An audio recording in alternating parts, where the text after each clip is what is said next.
Hello students, welcome back to G3 online classes. And we have discussed about in previous video we have discussed about the structure of tRNA and what is its role. And today we will discuss about it translation. As the name indicates, translation is the process by which proteins are prepared using messenger RNA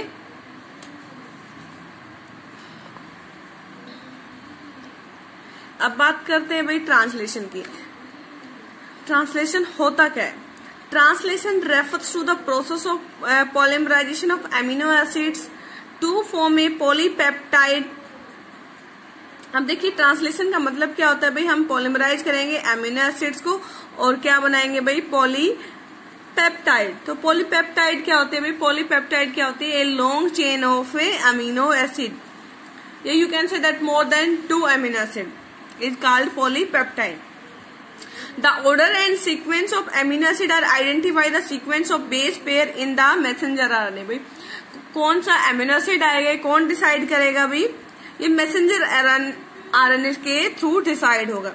The amino acids are joined by bond which is known as peptide bond. भाई हमने +1 class में आपने देखा होगा, अगर ये क्या भाई आपका एक अमीनो एसिड, ये क्या भाई आप दूसरा अमीनो एसिड, तो इनके बीच में जो बॉन्ड होगा जिससे जुड़े होंगे that bond is called a peptide bond. याद रखना है आपको पेप्टाइड बॉन्ड।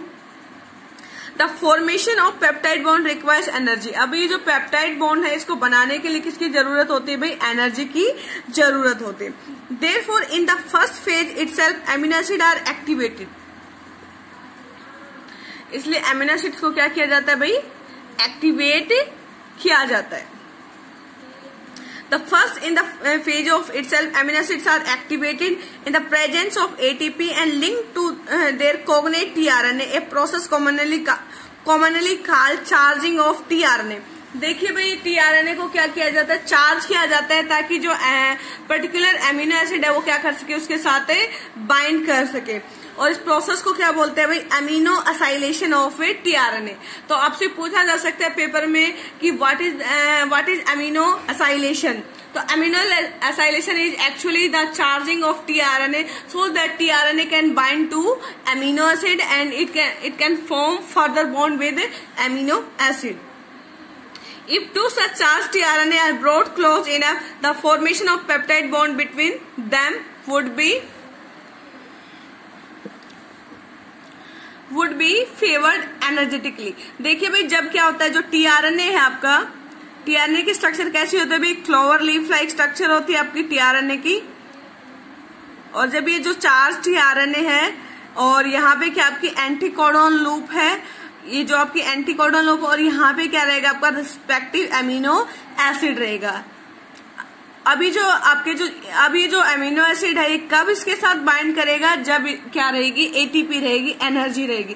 और जब 2 चार्ज अमीनो एसिड एक साथ आएंगे tRNA, उससे क्या होगा, दोनों अमीनो एसिड कैसे भी चार्ज है तो उनके बीच में क्या एनर्जी है, और एनर्जी है तो क्या बनाएंगे, बॉन्ड बनाएंगे।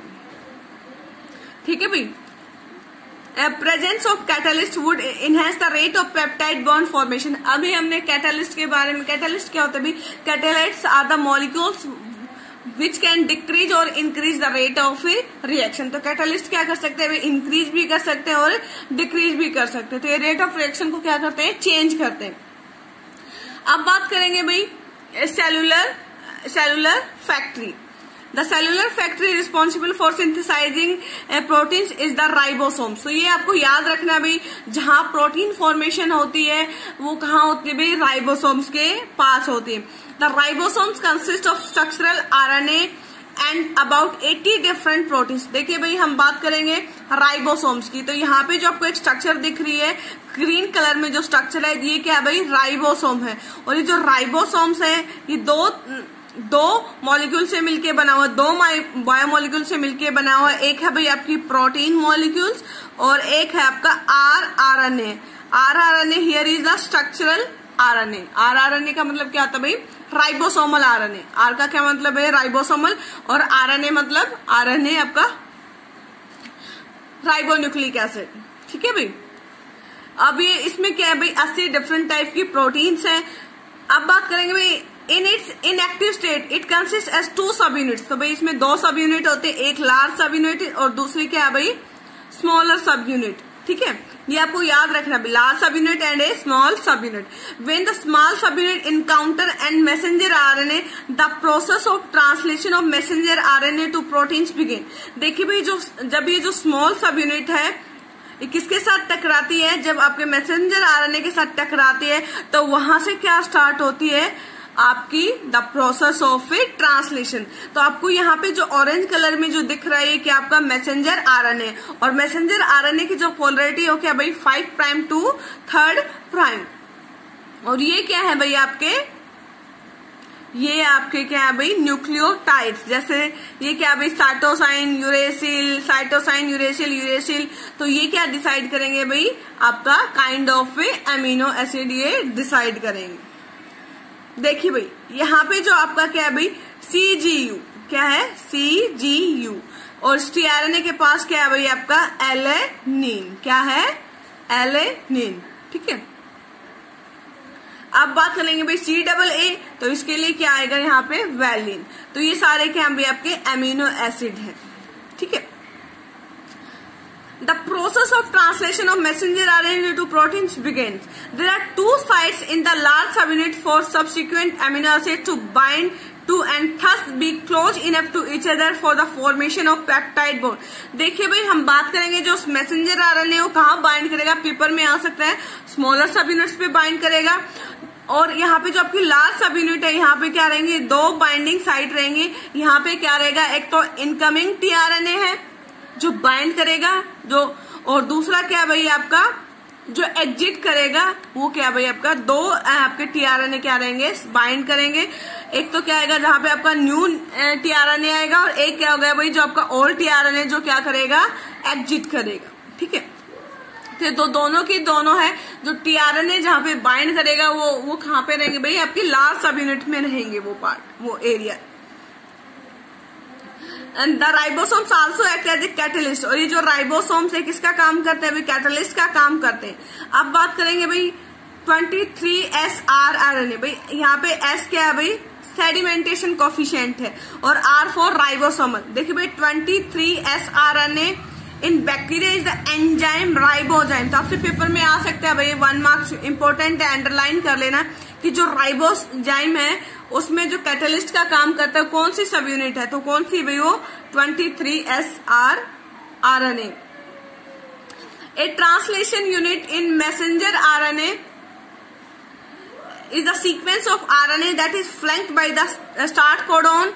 देखिए भाई जब भी कोई प्रोटीन स्टार्ट होती है उसमें जो स्टार्ट कोडॉन है वो क्या रहेगा भाई AUG is the start codon. और हमने डिस्कस किया भाई AUG किसको कोड करता है भाई, मेथियोनिन को कोड करता है। और स्टॉप कोडॉन रहेगा लास्ट में। देखिए भी स्टॉप कोडॉन का काम क्या है, ये प्रोटीन सिंथेसिस को क्या करेगा, टर्मिनेट करेगा। Codes for a polypeptide and messenger RNA also has some additional sequence that are not translated are referred as untranslated region UTR। देखिए भाई जो आपका जो मैसेंजर आरएनए है उसमें 2 तरह के क्या रहते हैं रीजन रहते हैं। एक होता है ट्रांसलेटेड रीजन जो क्या जिससे क्या बनेगी प्रोटीन बनेगी, और एक जो रीजन रहती है वो क्या होती है भाई अनट्रांसलेटेड रीजन है जो जिससे प्रोटीन नहीं बनेगा, जो एमिनो एसिड नहीं बनेगा।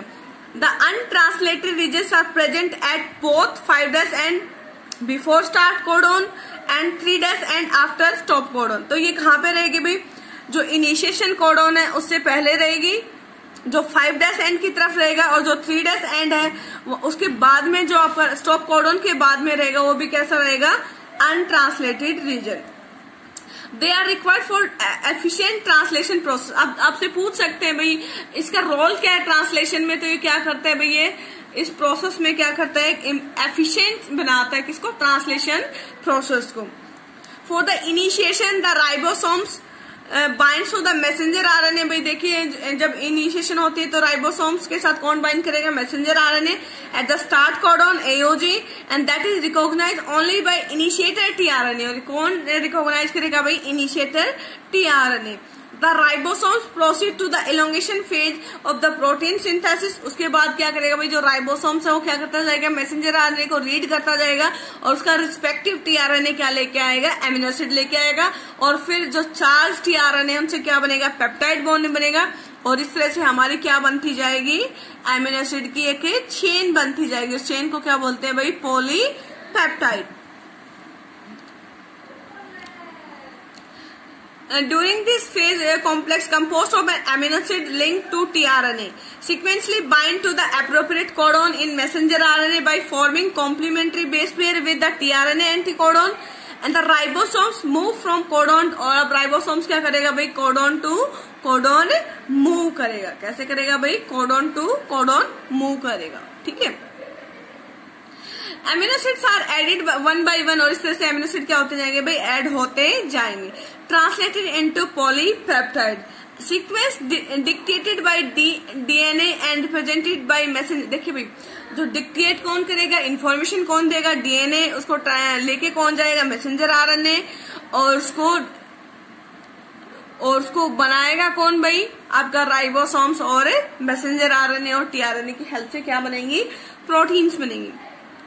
Eight the end a release factor binds to the stop codon. अब भाई जब जैसे हमारा स्टॉप कोडन आता है तो उसके साथ क्या होगा, रिलीजिंग फैक्टर बाइंड करेगा और ये क्या करेगा, आपकी जो ट्रांसलेशन की प्रोसेस है उसको क्या कर देगा, टर्मिनेट कर देगा।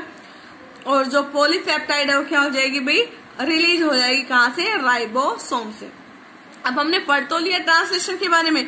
अब ये सारी की सारी प्रोसेस कहाँ होगी भाई, साइटोप्लाज्म में होगी। कहाँ होगी, साइटोप्लाज्म में। तो पेपर में आ सकता है, where does translation process occur, तो इट अकर्स इन साइटोप्लाज्म। कौन कौन से मेन है भाई, इसमें राइबोसोम्स का मेन काम है, इसमें मैसेंजर आरएनए का रोल है, इसमें टीआरएनए का रोल है। तो सबसे पहले क्या होगा भाई, इनिशिएशन कहाँ होता है भाई, 5' एंड पे होता है। और 5' एंड पे हमारा क्या रहेगा भाई, स्टार्ट कोडॉन रहेगा। और 3' एंड पे क्या रहेगा, हमारा स्टॉप कोडॉन रहेगा। तो इस तरह से हमें क्या रखना है भाई, याद रखना है। तो ये क्या है, हमारी ट्रांसलेशन प्रोसेस।